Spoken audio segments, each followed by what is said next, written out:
Car मंडळी, चित्रपट विश्वातील प्रसिद्ध विनोदी अभिनेता यांच्या आयुष्यातील एक धक्कादायक आणि दुःखद घटना आजही चर्चेत असून चित्रपटाच्या मरणाच्या सीन साकारताना या कलाकाराचा खरोखरच दुर्दैवी मृत्यू झाला होता. मिळालेल्या माहितीनुसार चित्रपट विश्वातील दिग्गज कलाकार गोप यांचं चित्रपटाच्या शूटिंगच्या दरम्यान हृदयविकाराच्या तीव्र झटक्याने निधन झाले होते. गोप यांनी 1940 ते 1950च्या दशकातील हिंदी सिनेविश्वातील लोकप्रिय विनोदी अभिनेते होते. त्यांनी आपल्या अभिनय कारकिर्दीत 140हून अधिक चित्रपटांमध्ये उत्तम काम केले. त्यांच्या विनोदी अभिनयाने प्रेक्षकांना खळखळून हसवले. त्यांच्यावर चित्रित झालेले मेरे पिया गए रंगून या गाण्यातील भूमिका आजही प्रेक्षकांच्या लक्षात आहे.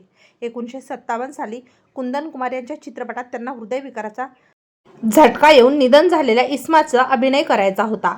मात्र दुर्दैवाने त्यावेळी त्यांना खरोखरच हार्ट अटॅक आला व गोप यांचे 1957 साली चित्रपटाच्या सेटवरच निधन झाले. आज गोप या जगात नाही, मात्र त्यांचा अभिनय प्रेक्षकांच्या कायम स्मरणात आहे. तेव्हा मित्रांनो, आपल्या तारांगण या मराठी यूट्यूब चॅनलतर्फे ज्येष्ठ विनोदी अभिनेते गोप यांना भावपूर्ण श्रद्धांजली.